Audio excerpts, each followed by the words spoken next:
Tetapi menjelang setelah 1 bulan berjalan, entah kenapa si Bejo itu jarang tinggal di tempat kontrakan saya.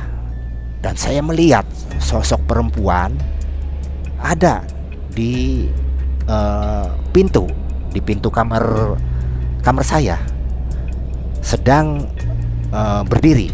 Gini Dot, kata saya sini. Mungkin kata Bejo tuh, Rapi juga tahu, saya itu sering didatangin sosok perempuan, kata dia tuh. Dan dia senangnya dia berdiri di dekat pintu. Selang setengah jam kemudian ada suara lagi, gedak gedok gedak dok dok dok dok dok. Saya diemin, sekali diemin. 5 menit kemudian dia ketok.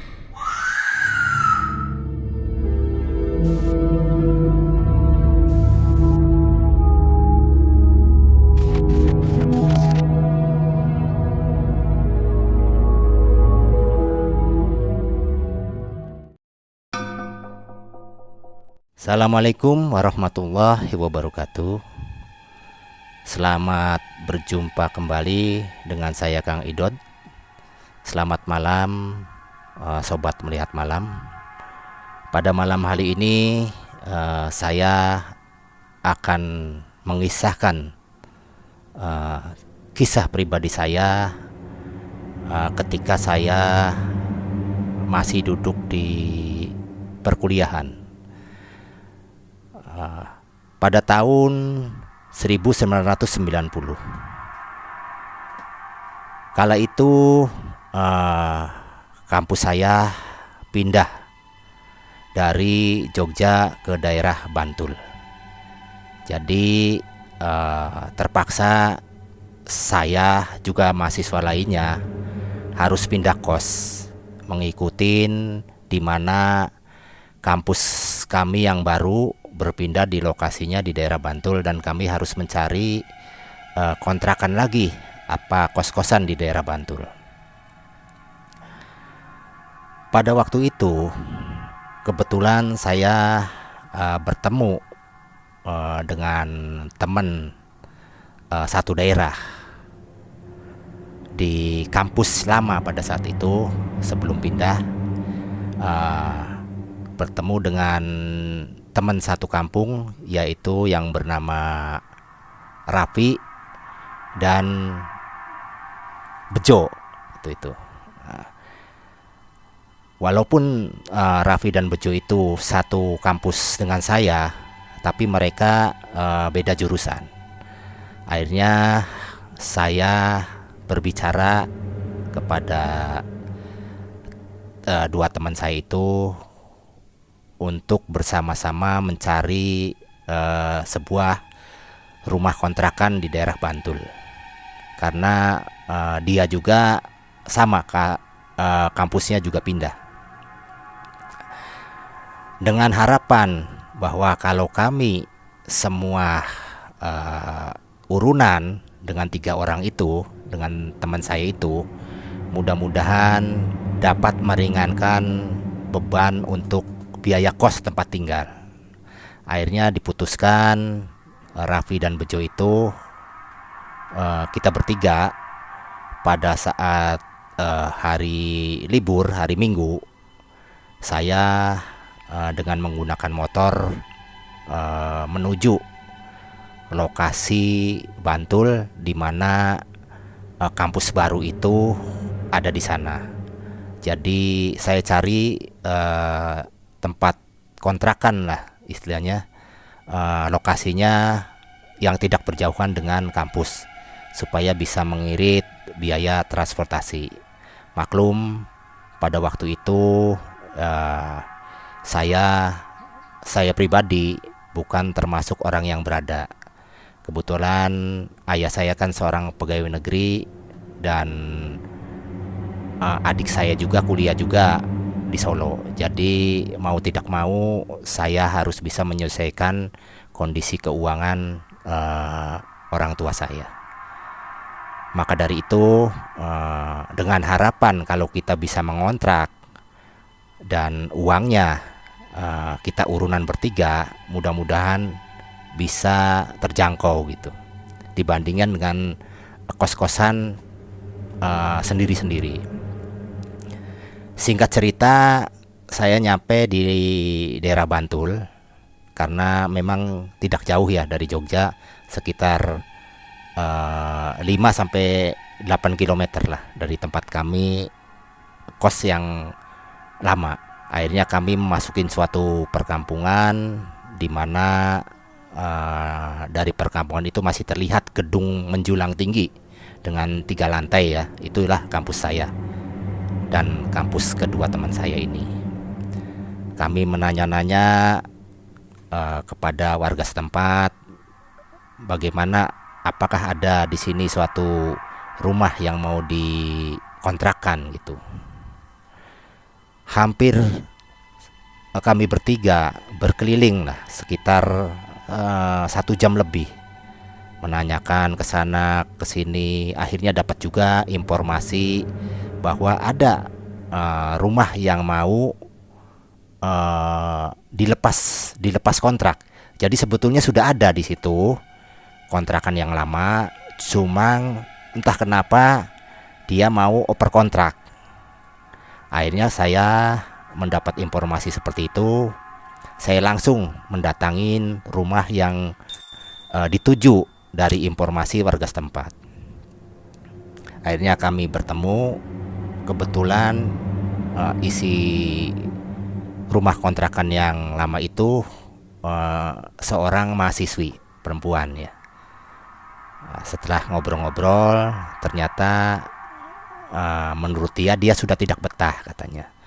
Padahal dia kontrak itu 1 tahun, jadi baru 3 bulan dia mau oper alih, katanya mau pindah lagi ke tempat yang lebih nyaman, mungkin itu. Akhirnya dengan mengambil alih kontrak yang lama, dia hanya meminta ganti rugi kalau nggak salah waktu itu 1 tahun itu 1 juta. Jadi saya tebus yang sisanya itu sekitar, setelah dipotong, sekitar 750.000. Pada saat itu memang ya cukup murah juga di tahun 1990 ya. Karena umumnya kontrakan waktu itu sekitar 1 tahun itu 2 jutaan ya. Jadi saya cuma menebus sekitar 750.000 dengan sisa kontrakan 1 tahun yang sudah terpakai 3 bulan. Jadi sekitar masih ada 9 bulan lah. Akhirnya saya melihat kondisi rumahnya. Ternyata rumah yang saya mau tempatin itu terdiri dari 3 kamar. 3 kamar itu di dalam satu rumah semua. Cuma yang bedanya tidak seperti di kota, di Jogja. Jadi kamar mandinya di luar. Kamar mandi di luar masih dengan menggunakan sumur. Jadi kita kalau mau mandi harus ngambil air dari sumur.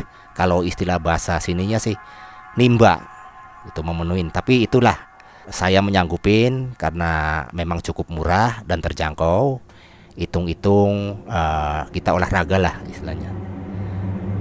Setelah kesepakatan disetujuin, kami sudah bernegosiasi. Akhirnya diputuskan 3 hari lagi dia minta waktu untuk berbenah, untuk memindahkan barang-barangnya. Dan saya juga bertiga bersiap-siap untuk menempatin tempat yang baru.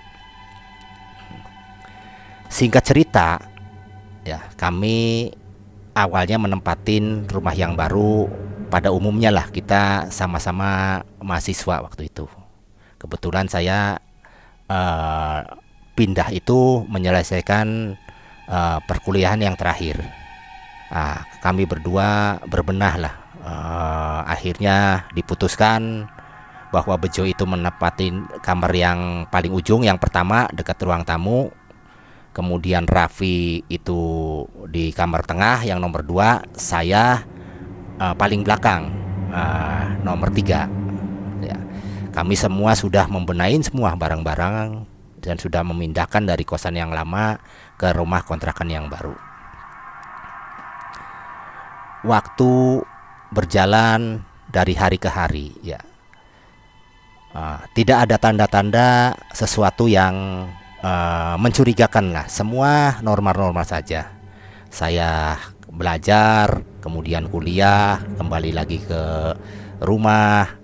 Kemudian kadang-kadang saya nimba air untuk mengisi jamban-jamban yang kosong. Nah, itu bergantian untuk mengisi jamban yang kosong.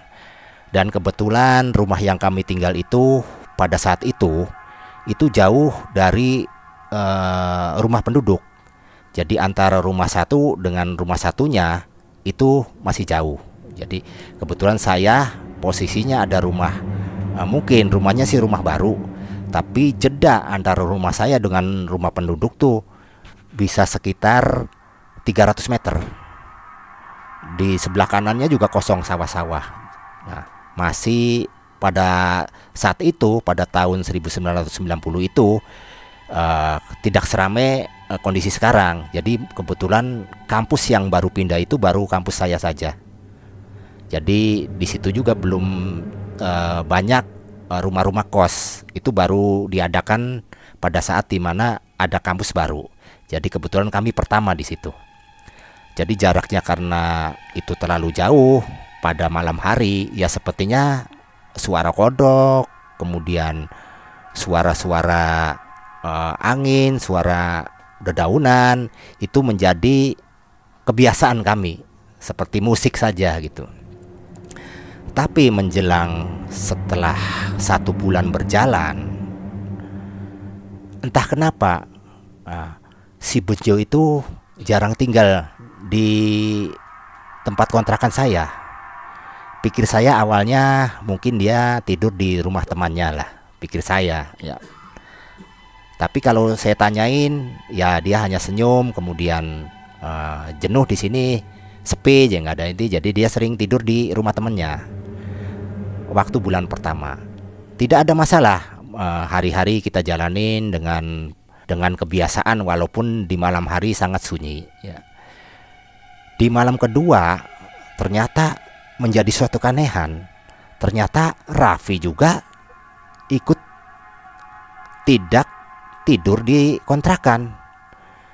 Sepertinya teman saya ini satu persatu jarang tidur di rumah. Saya perhatikan ya, apakah di sini tidak nyaman? Apakah saya ada masalah dengan dia? Ternyata setelah saya tanyakan, sebenarnya tidak ada apa-apa. Cuma ya itulah, dia masih merasa tertutup dengan saya tuh. Saya heran, cuma pikir saya ya sudahlah, mungkin dia belajar dengan temannya, tidur di rumah kosannya mungkin yang lebih nyaman, pikir saya. Jadi untuk bulan-bulan berikutnya saya hanya sendiri di rumah. Jadi kadang-kadang ada perasaan takut juga ada waktu itu. Karena apa?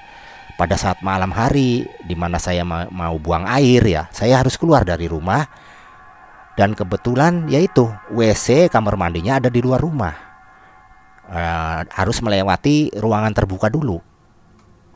Nah, itu yang merasa saya tidak nyaman sebetulnya. Jadi bukan ada di dalam ruangan rumah, WC itu di luar. Selalu seperti itu. Awalnya saya itu hanya berpikiran kepada teman-teman ini sih positive thinking aja lah. Jadi nggak ada perasaan apa-apa. Tapi pada suatu saat di sekitar 3 bulan lebih waktu itu, saya masih ingat kalau nggak salah waktu itu sekitar hari Rabu. Hari Rabu malamnya itu saya sedang belajar. Karena udara panas, kalau di rumah sih semua ditutup. Cuma kalau panas kan saya pintu kamar kan dibuka. Kebetulan pintu kamarnya waktu itu terbuat dari triplek. Dari triplek yang ditempelin dengan kayu-kayu kaso itu. Jadi saya buka sedikit supaya nggak panas. Kemudian saya biasa belajar sambil mendengarkan musik-musik lah. Nah pada saat saya hanya konsentrasi belajar, tidak ada pikiran apa-apa. Entah mengapa bunduk-bunduk saya ini berdiri. merinding, brung, brung. Padahal saya nggak punya pikiran apa-apa. Saya konsentrasi masih di pelajaran karena target saya tahun ini harus selesai, harus sudah wisuda. Bagaimanapun caranya, karena orang tua saya sudah istilahnya sih udah ngerasa empot-empotan untuk membiayain 2 orang kuliah sekaligus. Jadi terpaksa saya harus konsentrasi untuk menyelesaikan tahun ini. Nah, pada saat saya belajar untuk mengkonsentrasikan ke suatu pelajaran ya, jadi terfokus kepada itu, tapi bulu kunduk ini nggak bisa dipungkirin. Ini selalu berdiri. Saya kaget. Ini kenapa seperti ini? Saya abaikan waktu itu. Saya abaikan. Adalah ini cuma perasaan saya aja. Tetap saya belajar. Akhirnya apa? Karena terus-menerus bulu kunduk ini tidak bisa kompromi, perasaan-perasaan merinding ini juga muncul terus. Akhirnya saya melirik ke arah pintu kamar yang terbuka. Kaget saya waktu itu. Dan saya melihat sosok perempuan ada di pintu kamar saya, sedang berdiri, cuma posisinya agak pinggir, nggak di tengah, sambil bersandar dia di kusen, berdiri. Saya kaget, pikir saya ini halusinasi. Cuma saya ngelirik lagi, betul, rambutnya terurai panjang sekali, bisa sampai ke lutut segini. Kaget saya waktu itu, sampai akhirnya apa? Saya terdiam, kemudian saya membaca doa semampu saya waktu itu, sebisa-bisanya. Baca doa, ya, akhirnya hilang. Kurang lebih sekitar 10 menit lah. Pandangan mengenai penampakan perempuan itu hilang. Sempat kaget juga waktu melihat itu. Itu pertama kali saya melihat sosok makhluk perempuan ya yang ada di rumah kontrakan saya. Akhirnya besok harinya saya berpikir, jangan-jangan ini teman saya ini, si Bejo dan Raffi ini mungkin sama menjalanin proses yang seperti tadi malam saya melihat makhluk gaib. Akhirnya setelah Raffi ketemu saya di kampus, kemudian saya bertanya ke Raffi, Raff, nanti kita bicaralah di rumah ya, biar enak. Kalau di sini kayaknya banyak teman-teman yang gak enak. Tolong Bejo juga bicaralah sama kita ngobrol-ngobrol lah di rumah aja, kata saya. Dulu kita sering kumpul, sering bareng-bareng, kok sekarang kalian jarang tidur di rumah, kata saya itu. Raffi hanya ketawa, kemudian alasannya dia dari kemarin ya itu aja. Alasannya dia belajar di rumah temennya karena banyak catatan-catatan yang dia tidak menulis gitu. Alasannya seperti itu. Akhirnya saya sama Raffi ketemu di kampus, kemudian menunggu si Bejo itu untuk selesai dari pelajaran di kelasnya. Akhirnya saya ketemu, akhirnya ayo kita pulang bareng lah.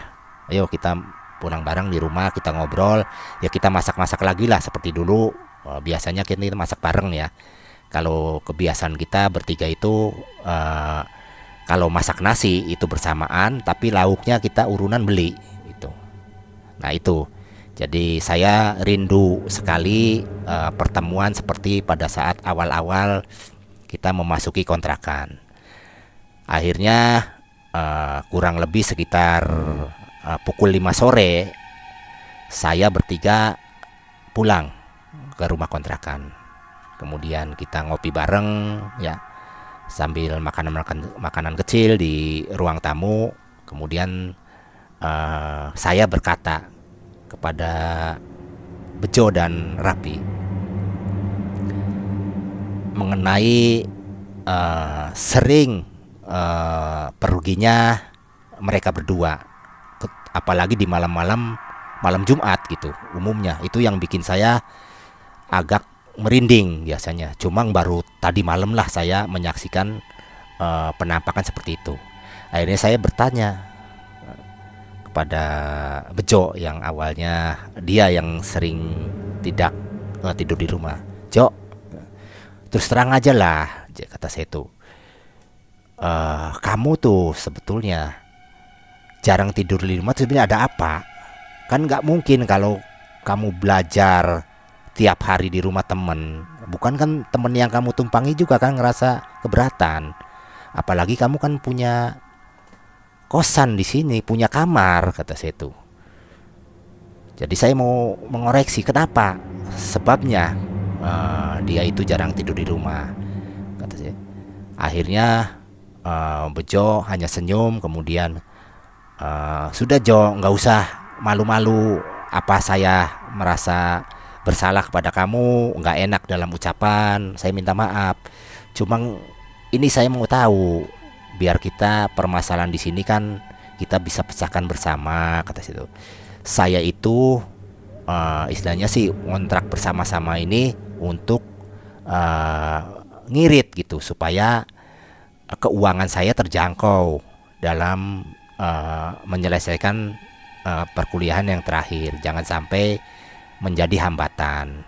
Akhirnya si Bejo sambil tersenyum kemudian dia berkata kepada saya, gini Dod, kata saya sih. Mungkin kata Bejo tuh, Rapi juga tahu saya itu sering didatangin sosok perempuan, kata dia tuh. Dan dia senangnya dia berdiri di dekat pintu. Maka itu saya takut, kata Bejo tuh. Awalnya saya nggak gubris, pikir saya itu hanya halusinasi. Tapi karena seringnya dia didatangin, kata Bejo tuh, saya jadi nggak tahan. Dod, saya mau ngomong, saya malu, dikirain saya penakut ya. Ya sudah, akhirnya saya jarang tidur lah di tempat kontrakan ini. Akhirnya Rapi mendengar seperti itu, Rapi juga menimpalin. Betul Dod, saya juga melihat tuh. Cuma saya juga malu kalau ngomong bahwa ada ini, dikirain saya penakut apa gini. Jadi saya juga akhirnya nggak tahan. Bagaimana saya mau belajar dengan kondisi seperti ini? Akhirnya saya berpikir, ya sudah, kata saya tuh. Saya tadi malam juga seperti itu. Cuma mungkin saya yang terakhir didatangin. Cuma bagaimana lagi, kata saya tuh. Saya mau pindah kemana? Saya sudah tidak punya materi yang banyak, kata itu. Tidak seperti sekalian kalian, kata situ. Jadi gimana nih keputusan, kata saya tuh. Sudahlah, kalian di sini bertiga nemenin kita lah. Kita sama-sama suka, sama-sama duka. Akhirnya si Bejo menimpalin, ya nggak gitu Dod, bukan masalah suka suka dan duka, bukan. Oke lah, saya kalau suka bareng-bareng tidak makan, bareng-bareng saling pinjam uang, saya nggak masalah, katanya. Tapi kalau mengenai urusan ini, itu berbeda, ini susah ya, nggak bisa seperti itu. Jadi gimana keputusannya? Ya tetap, kata Bejo tuh, saya tetap akan tidur di sini. Tapi kalau mungkin perasaan saya takutnya hilang, ya saya malam tidur di sini. Tapi kalau saya perasaan takut saya nggak bisa hilang, ya saya harus tidur di rumah teman saya, kata dia. Demikian juga Raffi menimpalin, iya Dod, gimana saya mau belajar masuk ke dalam pikiran saya, pelajaran saya, sedangkan kondisi di sini seperti ini. Akhirnya saya ngomong, jangan-jangan betul nggak di sini penghuni lama kan nggak begitu lama, 1 tahun kemudian pindah tempat. Bisa jadi karena tragedinya seperti ini kejadiannya. Bejo menganggut-anggut, Raffi juga, iya jangan-jangan seperti itu.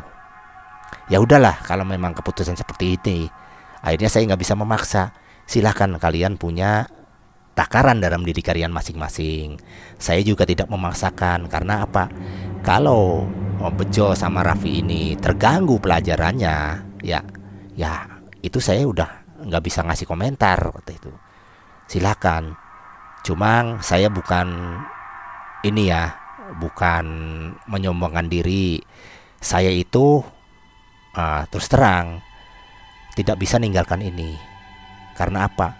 Masa saya harus nyari kontrakan lagi, nyari kosan lagi? Sudah tidak punya anggaran seperti itu. Kasihan orang tua saya. Jadi sudahlah, kita berjalan mengalir sajalah, kata saya itu. Jadi akhirnya kita bertiga itu tahu sama tahu bahwa di dalam rumah itu ada masalah yang memang sangat rumit. Ini khususnya bagi orang-orang yang kuliah, yang sedang uang-uangnya sudah pas-pasan, mau kemana lagi gitu.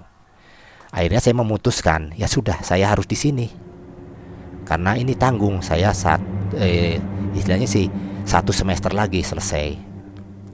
Akhirnya hari berjalan demi hari. Pada saat saya seminggu lagi menjelang ujian, ya, akhirnya saya terpaksa di ruangan belakang itu, di kamar saya yang belakang itu, ya seperti biasanya rutinitas sebelum ujian saya harus belajar. Dan sudah menjadi kebiasaan, bukan saya aja, semua orang mahasiswa di Jogja maupun di Bantul pada saat mau semesteran pasti dia akan belajar sampai pagi kalau kuat.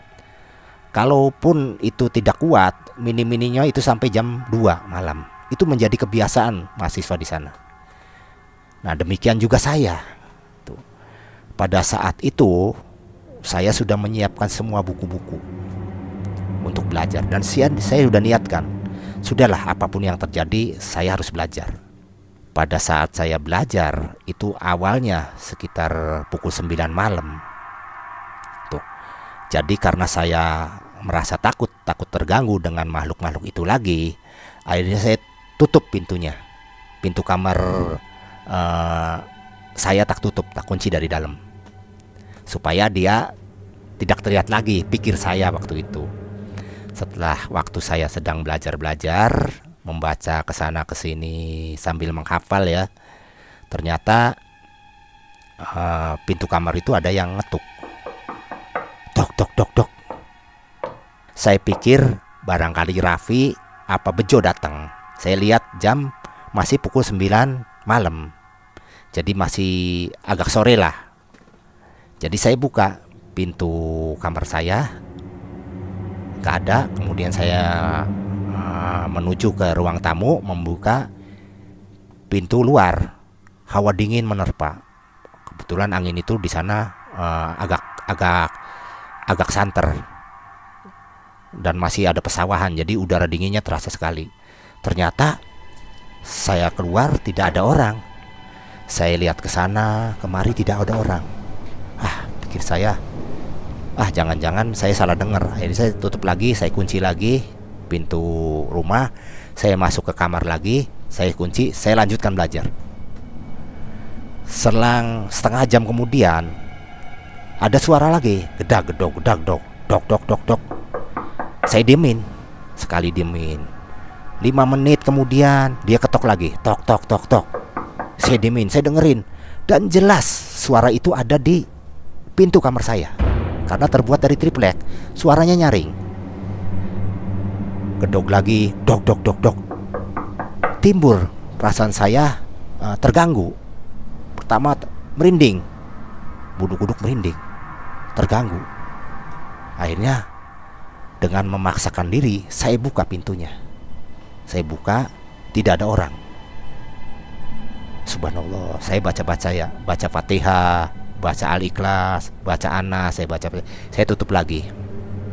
Kemudian saya belajar lagi. Saya berdoa minta perlindungan. Kemudian saya juga berkata, sudahlah, kalau memang di sini ada makhluk halus apa sejenis yang pernah saya lihat, coba jangan ganggu saya. Saya ini sedang belajar dan saya tidak punya permasalahan dengan kalian-kalian ini. Itu saya terpaksa saya ucapkan dengan lisan. Saya itu mau konsentrasi, jangan ganggu, pikir saya. Waktu itu hilang, suara itu tidak terjadi lagi. Tapi 1 jam kemudian, sekitar pukul 11-an, bunyi lagi. Dok dok dok dok dok. dog dog dog dog dog. Itu sangat sekali mengganggu pikiran saya. Bagaimana saya mau konsentrasi menyerap pelajaran yang saya baca, sedangkan godaan itu datang terus. Timbul perasaan takut, bercampur jengkel, bercampur marah dalam diri saya. Satu sisi marah, saya ini harus selesai menyelesaikan sisa kuliah saya. Satu sisi saya takut dengan sisi-sisi itu, jadi bercampur. Entah dalam pikiran saya berkecamuk berbagai macam pikiran. Akhirnya terus terang saya secara refleks, saya mengambil kesimpulan refleks saya pribadi, insting saya secara pribadi. Saya memutuskan, terus saya tidak ada jalan keluar, mau kemana lagi malam itu. Tidur juga jauh dari rumah orang, jauh dari teman, mau keluar juga sudah tidak memungkinkan, sudah larut malam. Akhirnya apa? Sobat melihat malam. Akhirnya saya keluar. Setelah ketukan ketiga, saya keluar, tidak ada orang satupun. Apa? Saya kumpulin sandal.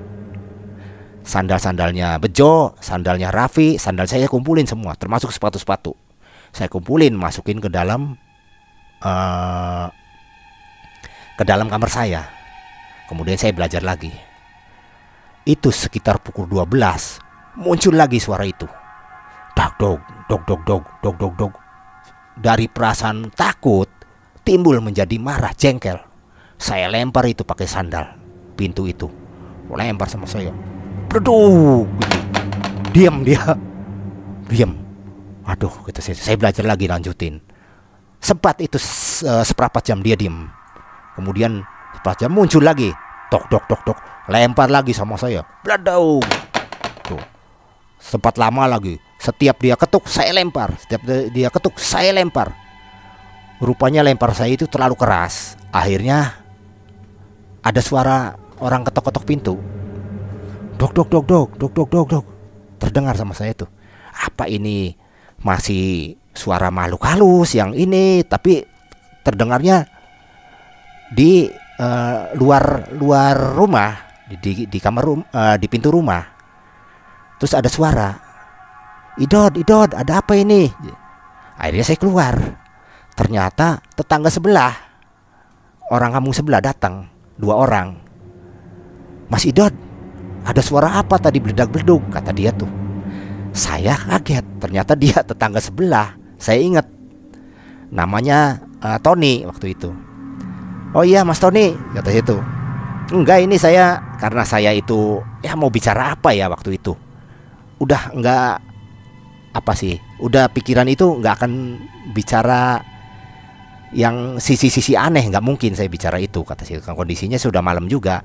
Jadi saya bilang, ini saya lagi makuin ini paku pintu buat cantolan ini. Oh, pantesan suaranya keras sekali, kata dia tuh. Enggak besok hari aja tuh, Mas Idod. Ya itu, kata saya tuh. Mumpung sayanya ada di rumah, barangkali besok saya kuliah, kata saya. Ya udah ya, kalau gitu sih kirain ada apa-apa, kata dia tuh. Nggak apa-apa, nggak ada apa-apa Mas, kata situ. Kata saya, bener kata itu. Nggak apa-apa Mas Idod, nggak apa-apa, kata itu. Ya udah kalau nggak apa-apa sih ya. Jadi kalau ada apa-apa hubungin saya aja nih. Ya baik Mas, makasih ya Mas ya. Gitu. Akhirnya dia meninggalkan saya lagi. Ada perasaan saya nyesal. Ada perasaan saya mau ngomong, saya digoda gini. Aduh, momennya tidak tepat pada saat malam hari. Nanti ya mungkin dalam pikiran dia apa gitu, pikir saya. Ya udahlah, biar saya itu bisa nanti diutarin besok harinya lah, kata saya itu. Saya lanjutin belajar itu. Dan semua saya kumpulin lagi sandal-sandal. Alhamdulillah sampai pukul 2 dia tidak gedog-gedog lagi. Mungkin dia juga ngerasa tersinggung juga. Ya bagaimana saya mau tenang dengan kondisi seperti itu. Akhirnya hari demi hari saya lanjutin. 3 hari saya tidak pernah digedok lagi. Dan si Bejo sama Raffi itu blas tidak pernah tidur di rumah. Hanya datang pagi, mandi, ganti pakaian, terus kuliah, Dia datang siang, tidur sebentar, malamnya ke rumah temennya. Nah, suatu ketika teman saya yang dari Jogja, kemudian dia kuliah juga di salah satu universitas yang berbeda dengan saya, itu main ke tempat saya. Pikir saya, alhamdulillah ada teman yang nemenin. Walaupun dia itu satu daerah, tapi dia di kabupaten. Cuma saya dekat waktu di SMA-nya itu satu SMA. Sebut aja namanya Suja. Suja datang ke rumah itu sekitar pukul 3 sore. Setelah saya ngobrol-ngobrol, saya tawarin, "Ja, kamu tidur sama saya aja, enak di sini, nggak ada orang," pikir saya. Sambil menemani saya belajar gitu. Akhirnya dia nyepakatin, ya sudah saya tidur di sinilah, hitung-hitung cari suasana baru katanya sih. Saya ngerasa senang dengan adanya teman dari satu daerah yang kebetulan tidurnya di kamar saya berdua. Agak plong saya itu. Terus terang, dia sebenarnya tidak tahu, saya tidak akan menceritakan. Bagaimana kalau saya menceritakan kemudian dia meninggalkan saya, pikir saya, sudahlah. Nah, dari hadirnya Suja, semakin semangat saya untuk belajar semakin enak, semakin konsentrasi. Dan dilalahnya kebetulannya itu ya, si makhluk itu tidak datang sudah 2 hari. Biasanya 2 hari sekali pasti dia gedor saya, tidak datang. Entah itu kenapa, saya nggak ngerti. Nah, setelah 2 hari kemudian, ya setelah kami selesai ujian terakhir selesai habis, akhirnya Suja teman saya itu nyeleneh, "Dod, besok kan ada bukaan nomor," katanya sih. Waktu itu memang di kalangan mahasiswa sedang marak waktu itu. Nomor-nomor itu sedang di mana-mana, sudah pada tahu semua lah, sudah bahas. Cuma karena kondisi saya di daerah terpencil di situ, tidak ada teman, jadi saya hilang informasi. Nah, Suja itu datang membawa informasi itu. "Yuk, barangkali rezekinya kita aja. Yuk kita pasang aja." Saya bilang, "Ja, sayang uangnya, bukan apa-apa ya. Uang kita kan gak seberapa. Ya kalau dapat, kalau gak dapat," kata itu, "kan lebih baik buat makan." "Ini pasti dapat, Dod." "Kok pasti dapat?" kata itu. "Iya, karena saya bisa manggil sesuatu yang goib untuk meminta petunjuk nomor." Saya waktu itu hanya diam saja. Karena apa? Dia tidak tahu di sini. Sering kali saya ketemu seperti itu. Cuma tidak ada sebersitun dalam pikiran saya untuk minta nomor. Bahkan saya sih takut untuk belajar ini. Tapi Suja menawarkan itu. Tapi sebetulnya Suja tidak tahu kondisi di sini seperti itu. Saya tidak cerita sama sekali. Akhirnya Suja izin meninggalkan tempat saya dulu, keluar. Mungkin untuk beberapa saat. "Mas Idod, saya mau keluar dulu nih, ada kepentingan ya. Nanti saya malam tidur di sinilah," katanya.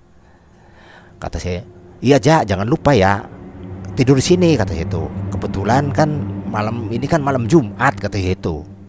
"Biar sayanya nggak sendirian," kata, "ada temennya." "Oke lah, saya kesini, pasti kesini," katanya. Sudah, Suja pulang dulu ke Jogja. Pagi hari pulang, mungkin dia kuliah macam-macam lah di sana, nyelesain persoalan-persoalannya dia. Akhirnya sore hari sekitar jam 3-an dia datang lagi ke rumah saya. Kemudian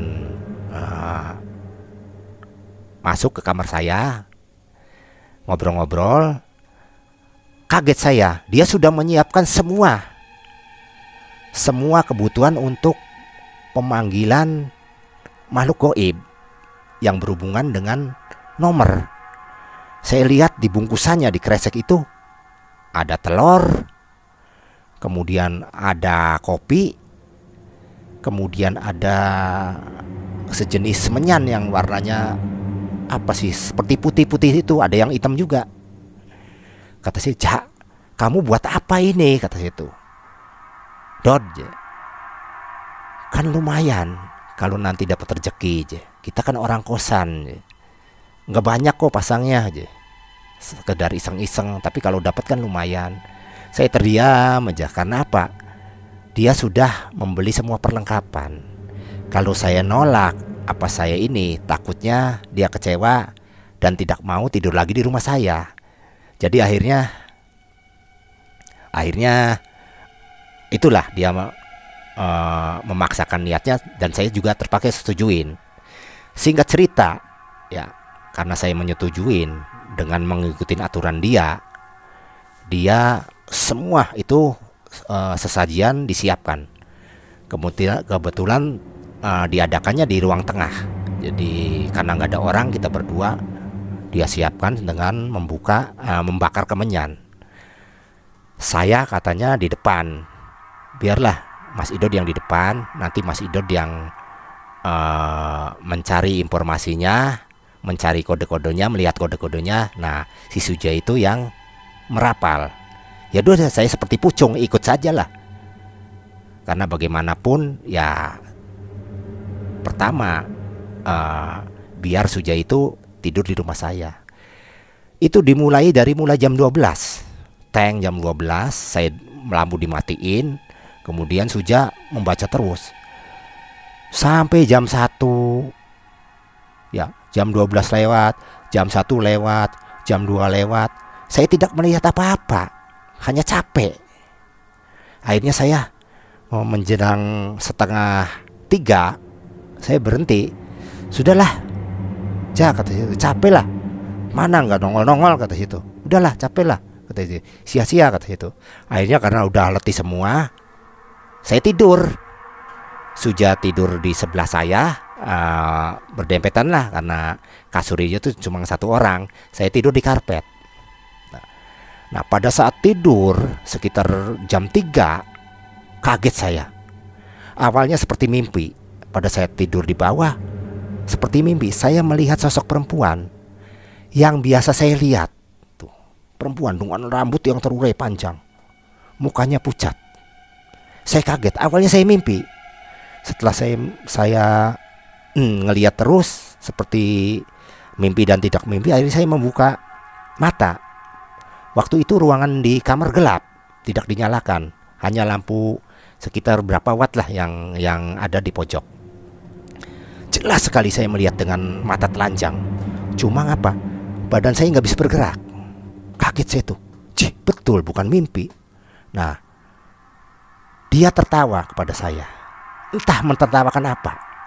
Bisa jadi mentertawakan pada saat manggil sesuatu di situ tidak terjadi. Bisa jadi. Nah, anehnya pada dia saat ketawa, saya tertawa. Tertawa terbahak-bahak. Terus menerus. Dia ketawa lagi, saya terbahak-bahak. Tidak bisa ditahan. Padahal nggak ada sesuatu yang untuk diketawain, tidak ada sesuatu yang lucu. Bahkan kalau dilihat serem, si makhluk itu serem sekali. Dengan rambut yang panjang berurai, muka pucat, dengan alis-alis yang sepertinya putih sampai panjang seperti ini, matanya seperti merah seperti kucing. Luar biasa, saya belum pernah ketemu makhluk yang seperti itu. Kaget. Seharusnya kan ngeri, cuma ini bawaannya. Di mana dia ketawa, saya terbahak-bahak. Sampai saya menyadarkan diri, cuma badan tidak bisa bergerak. Saya ini masih sehat, pikir saya. Ya Allah, saya masih sehat. Saya itu tidak gila. Saya tidak mau gila, kata saya itu dalam pikiran saya. Saya harus selesaikan kuliah. Ini kasihan orang tua saya. Tapi mulut ini tertawa terus, nggak bisa dicegah. Tertawa ngek. Kesadaran saya ingat, jelas 100% kesadaran saya normal. Saya mau menggapai Suja yang di sebelah itu gak mampu. Hanya yang bisa mampu saya ketawa, terus ketawa. Sampai betapa capeknya saya itu. Antara menentang tidak ketawa, pikiran saya bergerak, saya ini sehat, saya ini tidak gila. Tapi fisik muka, raut muka ketawa luar biasa. Di mana makhluk itu ketawa, saya ngeklik terus menerus. Susah sekali untuk menghentikannya. Sampai menjelang sekitar pukul 4, setengah 5 kurang lebih, di mana azan subuh, di mana ada subuh berkumandang. Saya mendengar jelas. Akhirnya dia pergi. Barulah saya berhenti ketawanya. Tapi badan udah sakit semua. Dengan menahan ketawa itu, saya bangunkan Suja. Saya pukul dengan keras. Akhirnya dia bangun. Kenapa? Saya marah. Kamu saya kayak gini kok diem aja, kata itu. Itu karena apa? Meluapkan emosi yang berapa jam itu saya ketawa itu. Nah, disitulah baru saya menyadarin bahwa ada sesuatu makhluk yang kuat di tempat saya ini, sehingga penunggu-penunggu yang lama itu tidak betah. Tapi ya apa boleh buat, saya itu harus selesai dalam kuliah. Tapi dengan kesabaran saya, ya alhamdulillah saya sampai menyelesaikan perkuliahan dan masih di situ sampai kontraknya habis. Tuh. Walaupun awalnya diganggu, lama-lama entah kenapa tidak ada ritual khusus saya. Sepertinya seperti berdamai gitu. Nah, untuk kelanjutannya ya seperti biasa saja. Kita belajar seperti itu, walaupun sesekali terasa takut yang luar biasa, apalagi pada malam hari mau ke WC, harus keluar dari rumah. Nah, itulah pemirsa pengalaman saya, di mana pengalaman saya pribadi yang saya jalanin sendiri pada saat kuliah, memasukin rumah-rumah yang sangat angker, tapi dengan kondisi yang terpaksa karena keuangan orang tua saya, dan saya dengan istilahnya sih dengan sabar menempatin itu, walaupun resikonya jelas ada, tapi ujungnya alhamdulillah sangat menggembirakan. Saya bisa menyelesaikan kuliahnya sampai di wisuda. Itu saja pemirsa yang bisa saya sampaikan. Mudah-mudahan pengalaman saya di saat kuliah ini dapat diambil manfaat atau hikmahnya. Assalamualaikum warahmatullahi wabarakatuh.